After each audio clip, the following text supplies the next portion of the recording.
2023년 2월 22일 천안광성교회 수요예배 시작하겠습니다. 사랑과 은혜가 풍성하신 아버지 하나님, 오늘은 우리를 위하여 십자가에서 죽으신 예수님의 고난을 묵상하는 사순절기의 시작인 참회의 수요일입니다. 사순절기 순례의 여정을 출발합니다.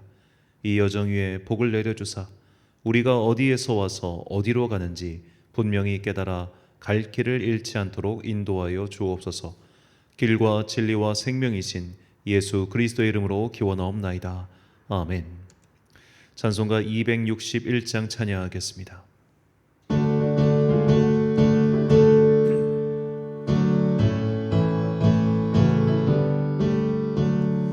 이 세상의 모든 죄를 밝히시는 주의 보혈, 성자 예수 그 귀한 피 찬송하세.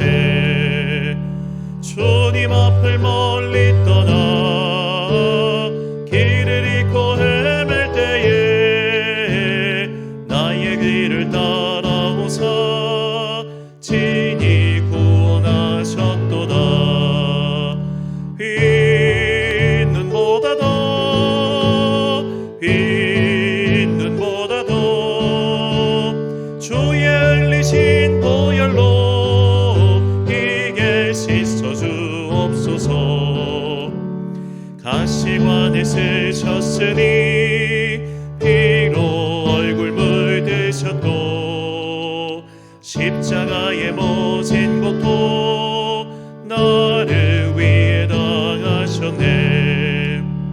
말로 형용할 수 없는 구세주의 구속하심, 그네의 그 신사라 찬송하고 찬송하세. 흰 눈보다도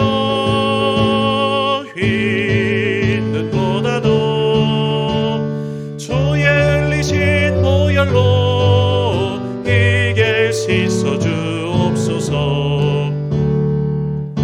길을 멀리 떠나 바른 길을 저버리고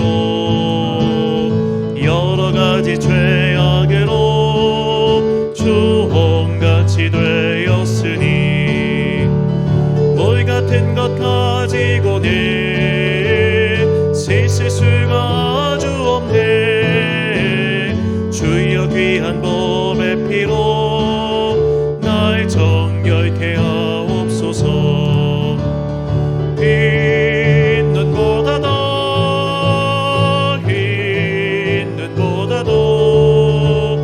주의 흘리신 보혈로 이게 씻어 주옵소서. 아멘. 예배를 위하여 기도하겠습니다. 사랑과 풍성하신 아버지 하나님, 오늘은 주님의 고난과 십자가의 부활을 묵상하는 사순절기의 시작인 참회의 수요일입니다. 오늘 우리는 주님 앞에 나와 그 죽음을 상징하는 제를 이마에 바르고 이 순간을 시작하고자 합니다.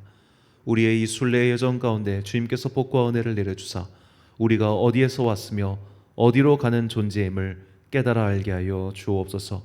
우리의 이 정체성을 잃지 않을 때 우리는 생명의 길이 어디인지 길을 잃어버리지 않게 될 것이며 그리하여 마침내 주님의 품으로 다시 돌아가게 될 것을 믿습니다. 주님께서 우리를 부르시는 그 순간까지, 우리가 다시 주님을 배웁는 순간까지 믿음의 길에서 이탈하지 않고 주님께서 가라고 하신 의와 진리와 생명의 길을 올곧게 걸어가는 당신의 거룩한 자녀들 되게 하여 주옵소서. 이제 내일부터 우리가 부르심의 소명에 순종하기 위하여 연 청소년 비전 캠프가 시작합니다. 목요일부터 토요일까지 진행된 모든 순서 가운데 주님 역사하여 주옵소서.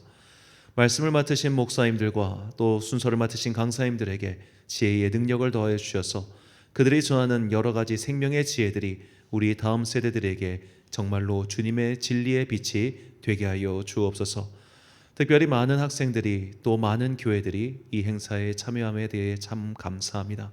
주님께서 이들을 불러 모아주셨사오니 10개 교회 64명의 청소년들 위해 복의 복을 더하여 주셔서 이들이 각자의 교회로 돌아가 믿음의 일꾼들 되게 하여 주옵시고 그들 속에 심겨진 성령의 씨앗이 불꽃처럼 번져나가 각 교회의 부흥의 역사가 일어나는 놀라운 기적과 회복이 일어나게 하여 주옵소서.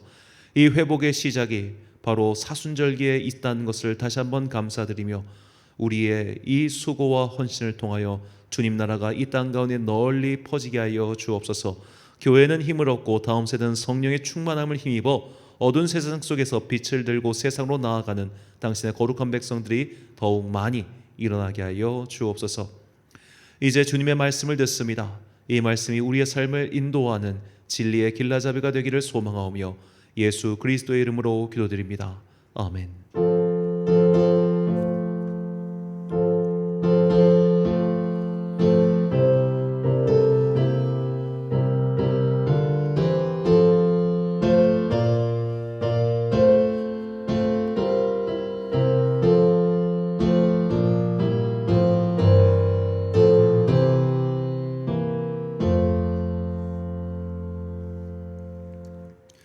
오늘 우리에게 주신 하나님의 말씀 구약성경 민수기 19장 2절부터 10절까지 말씀입니다.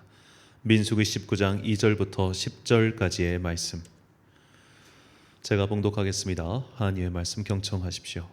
여호와께서 명령하시는 법의 율례를 이제 이르노니 이스라엘 자손에게 일러서 온전하여 흠이 없고 아직 멍에 매지 아니한 붉은 암송아지를 내게로 끌어오게 하고 너는 그것을 제사장 엘르아살에게 줄 것이요 그는 그것을 진영 밖으로 끌어내어서 자기 목전에서 잡게 할 것이며 제사장 엘르아살은 손가락에 그 피를 찍고 그 피를 회막 앞을 향하여 7번 뿌리고 그 암소를 자기 목전에서 불사르게 하되 그 가죽과 고기와 피와 똥을 불사르게 하고 동시에 제사장은 백향목과 우슬초와 홍색 실을 가져다가 암송아지를 사르는 불 가운데에 던질 것이며 제사장은 자기의 옷을 빨고 물로 몸을 씻은 후에 진영에 들어갈 것이라. 그는 저녁까지 부정하리라. 송아지를 불사른 자도 자기의 옷을 물로 빨고 물로 그 몸을 씻을 것이라. 그도 저녁까지 부정하리라. 이에 정결한 자가 암송아지의 죄를 거두어 진영 밖 정한 곳에 둘지니 이것은 이스라엘 자손 회중을 위하여 간직하였다가 부정을 씻는 물을 위해 간직할지니 그것은 속죄의 죄니라. 암송아지의 죄를 거둔 자도 자기의 옷을 빨 것이며 저녁까지 부정하리라. 이는 이스라엘 자손과 그 중에 거류하는 외인에게 영원한 율례니라. 아멘. 어디에서 와서 어디로 가는가 라는 제목으로 하나님의 말씀 선포하겠습니다. 오늘은 참회의 절기이며 순례의 절기인 사순절기의 시작 참회의 수요일입니다. 교회의 달력인 교회력은 예수 그리스도의 부활을 중심으로 세워졌습니다. 먼저 부활절이 정해졌습니다. 부활절은 이 유대교의 유월절기와 시기상 같습니다. 다만 유대인들의 달력과 이 유럽의 달력이 다르기 때문에 일종의 절충안이 채택되었습니다. 부활절은 325년 니케아 회의 때 지금과 같은 시기로 확정되었습니다. 봄의 첫날 곧 춘분 이후 오는 첫 번째 만월 후 첫째 주일입니다. 이 만월 날짜가 주일인 경우에는 그 다음 주를 부활절로 정했습니다. 예를 들어 올해의 부활절은 4월 9일이죠. 그리고 유대인의 유월절은 4월 5일 수요일 저녁부터 4월 13일 목요일 저녁까지입니다. 부활절은 대체로 이 기간에 맞물려서 지켜지고 있습니다. 부활절이 정해진 후 교회는 예수 그리스도의 십자가 죽음을 기념하는 특별한 날을 또 정했습니다. 그것이 성금요일입니다. 그리고 성금요일과 더불어 예수님의 마지막 예루살렘 입성 이후 이 성금요일까지 기간을 고난주간으로 정하여 지키고 있습니다. 이 기간 동안 주님의 고난과 죽음을 묵상하며 부활의 기쁨을 기다리는 것이죠. 이것이 후대로 좀 더 가서 이 한 주간만으로는 부족하니 성경의 완전수인 40일을 채우기로 했습니다. 이것이 사순 곧 40일의 의미입니다. 아마도 이제 프랑크 왕국 시대에 이것이 확정되지 않았는가 이게 추정하고 있습니다. 명확하게 교회 문서로 이것이 언제부터 정해졌다는 그런 것은 없더라고요. 그리고 이 40일 중에 주일을 제외해서 곧 주일을 포함한 46일간의 기간이 바로 사순절기입니다. 사순절기는 보통 금식을 하는데 이 주일은 금식 날에서 제외됩니다. 주일은 언제나 부활의 기쁨을 상징하는 날이기 때문이죠. 이 사순절기가 시작한 날이 참회의 수요일입니다. 영어로는 Ashes Wednesday라고 하는데요, 제의 수요일이란 뜻입니다. 인도자는 이때 회중의 이마에 제를 바르며 창세기의 문구를 선포하지요. 창세기 3장 19절 말씀, 내가 흙으로 돌아갈 때까지 얼굴에 땀을 흘려야 먹을 것을 먹으리니 내가 그것에서 취함을 입었음이라. 너는 흙이니 흙으로 돌아갈 것이니라. 아멘. 자, 흙으로 돌아갈 것이라 했으니 이마에 흙을 발라야 될 텐데 왜 제를 바를까요? 이것은 흙이라고 번역한 히브리어 아파르의 뜻 때문입니다. 아파르는 흙이라는 뜻도 있지만 먼지, 재라는 뜻이 훨씬 많습니다. 이 단어는 구약 성경에서 총 141번 사용되었는데 용례상 먼지, 재 등의 의미로 사용된 것이 98번이나 됩니다. 흙으로 돌아간다. 이것은 아마 우리나라 성경 번역자들이 우리의 의미에 맞게 번역한 것으로 그렇게 예상합니다. 영어 성경도 이 아파르를 먼지를 뜻하는 dust라고 번역하고 있습니다. 어째서 사순절을 이렇게 우리의 끝, 우리의 종말 혹은 소멸을 언급하는 말로 시작할까요? 모든 피조물이 본래 처할 수밖에 없는 그 끝을, 그 마지막을 꼭 기억하고 있어야만 이 죽음의 운명에서 벗어나게 하신 부활의 은총을 더욱 감사히 받을 수 있기 때문입니다. 이처럼 사순절기는 종말, 소멸, 죽음을 묵상하며 시작합니다. 나는 반드시 죽을 수밖에 없는 존재이며 이 죽음을 결코 피할 수 없다는 무상의 진리를 가슴에 새기는 것이죠. 이 죽음 앞에서 인간은 겸손을 배우고 또한 사랑을 배웁니다. 사랑이 죽음보다 강하다는 성경의 말씀은 죽음으로도 지울 수 없고 죽음으로도 막을 수 없는 사랑의 영원 불멸성을 가르쳐 주죠. 한 사람이 죽어도 그 사람과 나눈 사랑의 기억은 사라지지 않습니다. 그래서 사랑은 영원합니다. 우리는 나의 죽음을 묵상하는 사순절기에 동시에 예수 그리스도의 영원한 사랑을 함께 묵상하는 것이죠. 그리고 주님께서 사랑하라고 하신 자들을 더 사랑해야겠다는, 주님께서 사랑하신 이 세상을 더욱 아껴야겠다는 그 말씀을 깊이 새기는 시간이기도 합니다. 그래서 사순절기는 금식과 금욕을 하는 기간이기도 하지만 더 나아가 이웃을 더 열심히 사랑하고 하나님께서 만드신 이 피조 세계를 더 사랑하기 위해 내가 무엇을 할 수 있는가를 고민하고 실천하는 절기이기도 하죠. 이처럼 사순절기는 믿음을 한번 다시 되새기며 우리의 신앙을 점검하는 순례의 절기입니다. 순례란 출발지를 떠나 목적지로 갔다가 다시 출발지까지 돌아오는 여정입니다. 순례길은 내가 순례의 목적지에 도착한다고 해서 끝나는 게 아니라 무사히 집에 귀환해야 비로소 끝이 나는 것이죠. 우리의 출발지는 하나님의 품이었습니다. 그리고 우리는 각자 이 땅에 보냄을 받은 순례자들이죠. 이 순례길에서 우리는 많은 일을 겪고 있습니다. 만남이 있고 이별이 있고 슬픔이 있고 고통이 있고 그 마지막에는 죽음도 있습니다. 이런 과정을 거쳐 우리는 출발지로 돌아옵니다. 결국 돌아올 것을 알기에 우리는 이 땅 순례지로 보냄받은 이곳에서 미움과 증오를 내려놓고 사랑을 생각해야 합니다. 이 사랑은 하나님에 대한 사랑이며 주님 안에서 한 몸을 이룬 영적 가족들에 대한 사랑입니다. 그러므로 사순절기는 잃어버렸던 사랑을 회복하는 회복의 절기이기도 합니다. 오늘 본문은 우리의 이마에 바르는 제의 의미가 단순히 죽음과 소멸 그 이상이 있음을 알려주는 말씀이죠. 본문 9절 말씀입니다. 이에 정결한 자가 암송아지의 죄를 거두어 진영 밖 정한 곳에 둘지니 이것은 이스라엘 자손 회중을 위하여 간직하였다가 부정을 씻는 물을 위해 간직할지니 그것은 속죄제니라. 아멘. 자, 오늘 본문 말씀은 속죄 제물로 바치는 붉은 암소에 대한 말씀입니다. 붉은 암소는 그야말로 정결한 제물입니다. 그 암소는 가장 건강한 때임에도 불구하고 한 번도 멍에를 짊어지지 않았습니다. 완전한 새 것이라는 의미죠.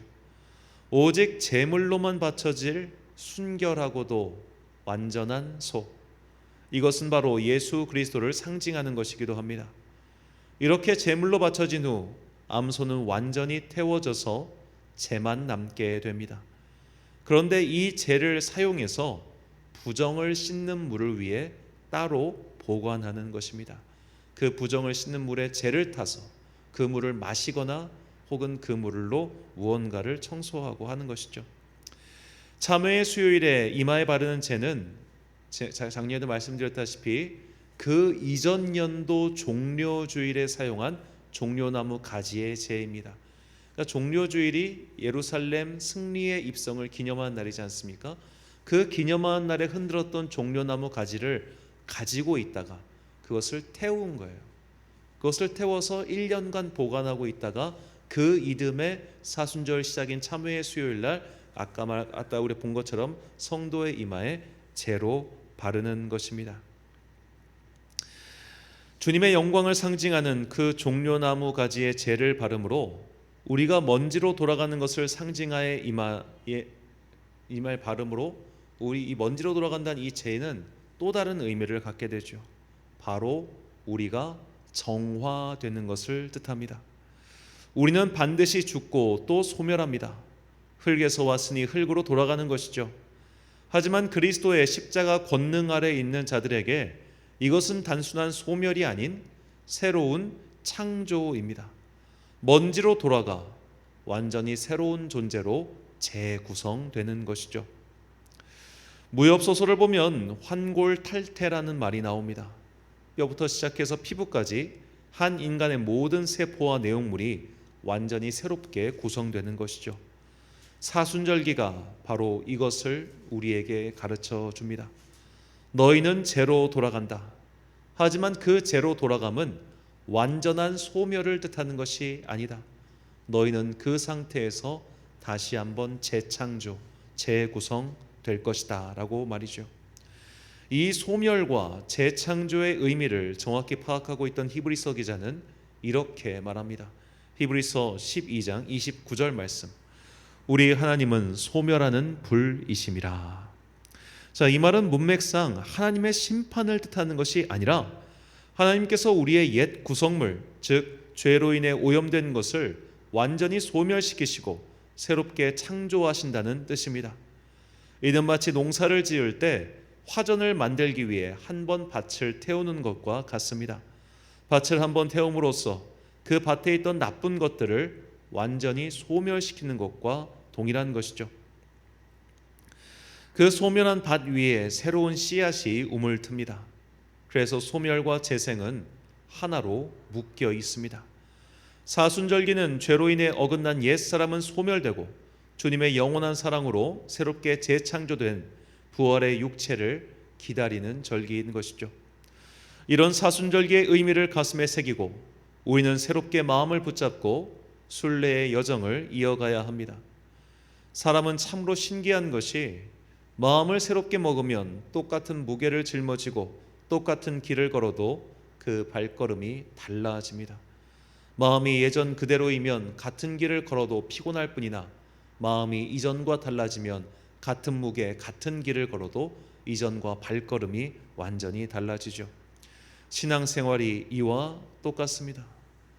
성도들 중 어떤 분들을 보면 해를 거듭할수록 신앙의 연수가 늘어날수록 일일신, 우일신 하는 자가 있습니다. 주님과 동행하는 순례의 기쁨을 아는 자들입니다. 하지만 해가 거듭할수록 마음이 힘들어지고 발걸음이 무거워지는 사람이 있습니다. 예배를 드릴수록 근심이 깊어만 가는 사람도 있습니다. 왜 그럴까요? 이 소멸과 재창조 속에 담긴 순례의 의미를 잊고 살아가기 때문입니다. 삶의 무게 때문에, 나에게 주어져 있는 여러 가지 삶의 과업 때문에, 지금 당장 내가 해야 되는 이 일상의 여러 가지 일 때문에 본질을 놓치고 사는 것입니다.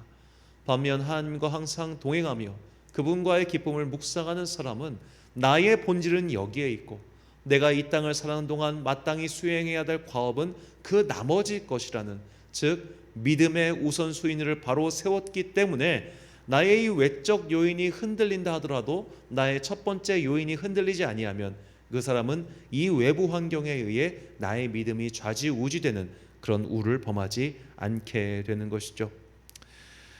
장거리 도보 여행인 순례길을 걷다 보면 우리는 일순 본질을 놓치곤 합니다. 왜 순례길을 나섰는가?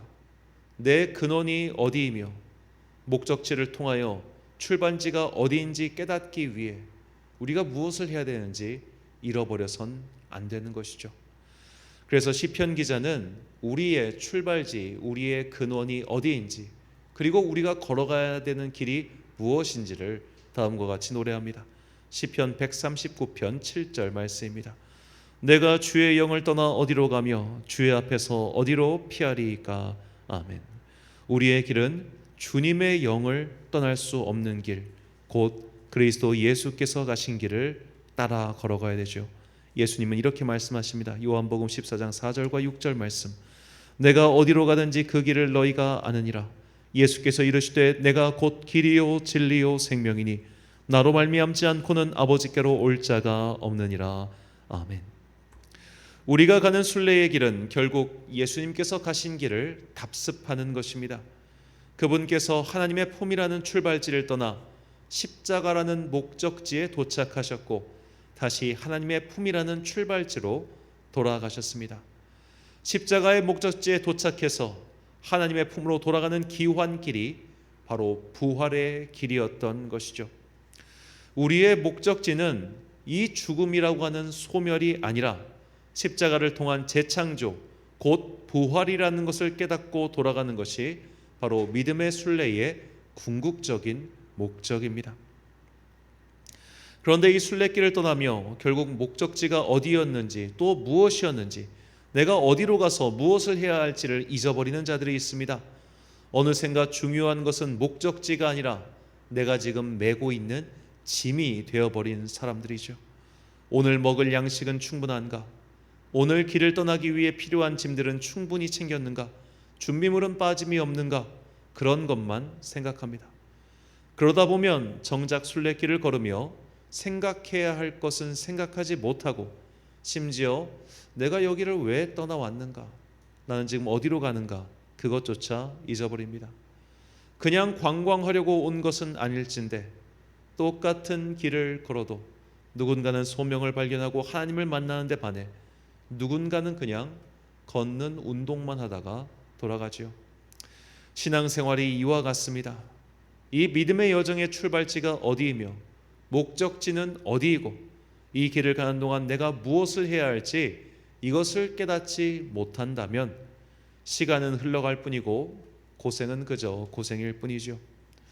교회에서 수십 년간 봉사를 하고도 성품이 하나도 변하지 않는 분들을 보십시오.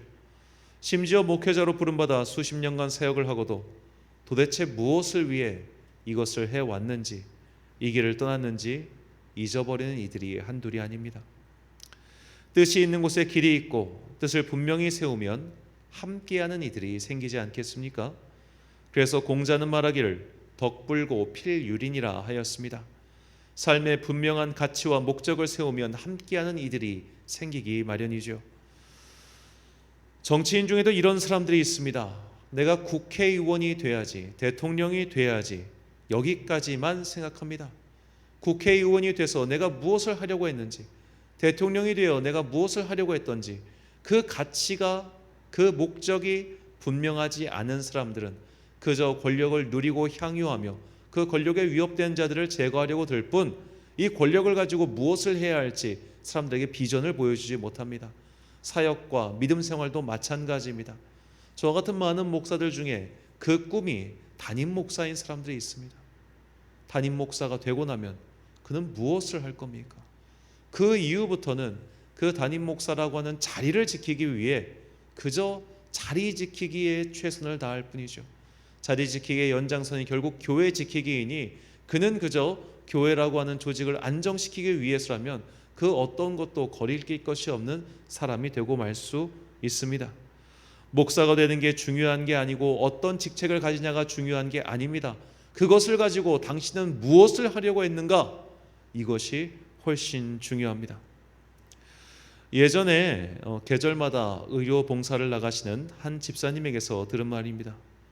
이분이 치과 의사였는데 10수년 동안 환자들 입을 쳐다보며 진료를 하다가 소위 현타라는 게 왔습니다.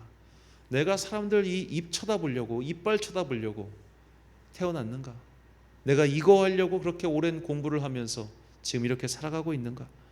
그래서 그분은 내 삶의 의미를 찾기 위해, 내가 배운 공부의 의미를 찾기 위해 의료 선교를 떠나셨고, 그 선교지에서 내가 왜 이 길을 택했고 또 주님께서 무엇보다 나를 여기로 왜 부르셨는지 그 진정한 사명을 발견하셨다고 했습니다.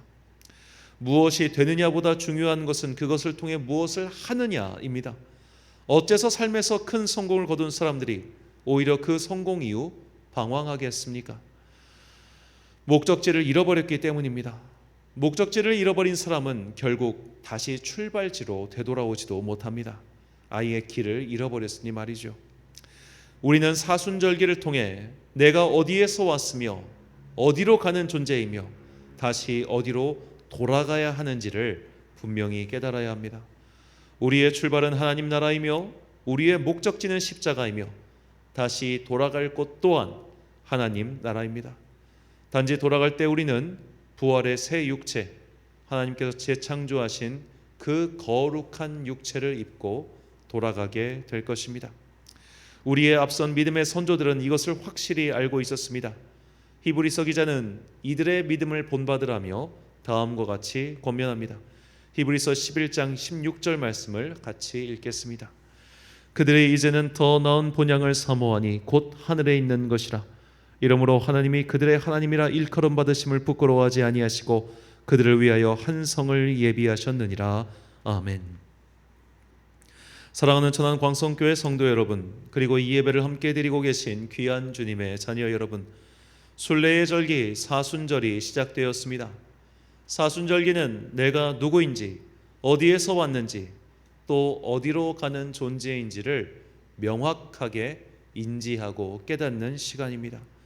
단순히 금식하며 세상적 욕심을 끊어가는 것보다 훨씬 중요한 것이 바로 이 부름받고 보냄받은 자의 정체성을 깨닫는 것입니다. 사순절에 우리의 이마에 바르는 제는 단순한 소멸이 아닌 정화와 재생임을 잊지 마십시오. 사순절 순례의 절기, 내가 어디서 와서 어디로 가는지 이 방향과 목적성을 분명히 깨닫고 각자에게 주어진 사명의 길을 똑바로 끝까지 완주하는 여러분과 제가 되시길 주님의 이름으로 축원합니다. 기도하겠습니다. 사랑과 은혜가 충만하신 아버지 하나님, 우리는 하나님의 품을 떠나 이 땅에 보냄을 받은 자들입니다. 우리 각자는 이 땅에서 주님께서 보내주신 그 이유를 발견하고자 합니다.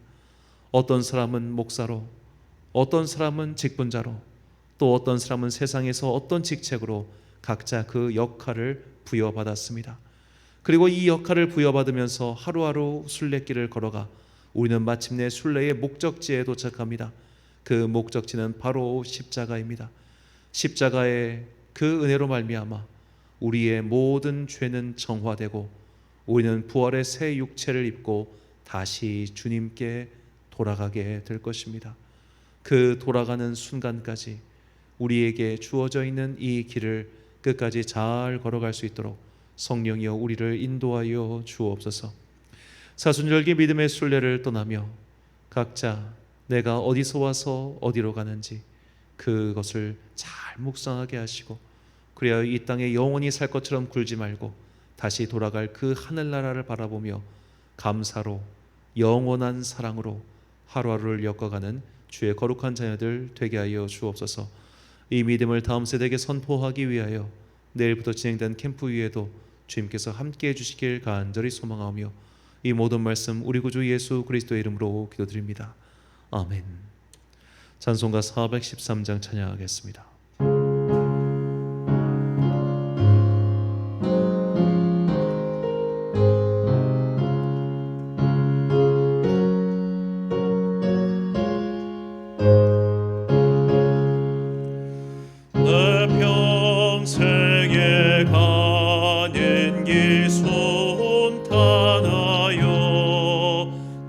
찬찬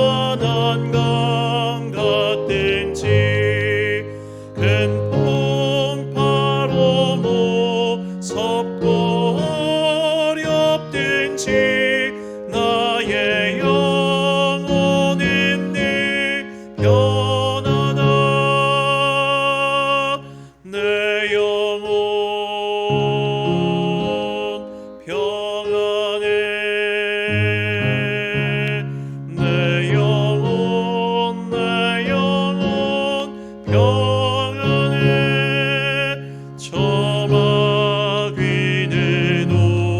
우리를 살피려고 입 벌리고 달려와도 주의 손에 우리의 대장되니 끝내 싸워서 이기리라. 내 영혼 평안해. 내 영혼 평안해. 내 지은 죄주 봄빛 같더라도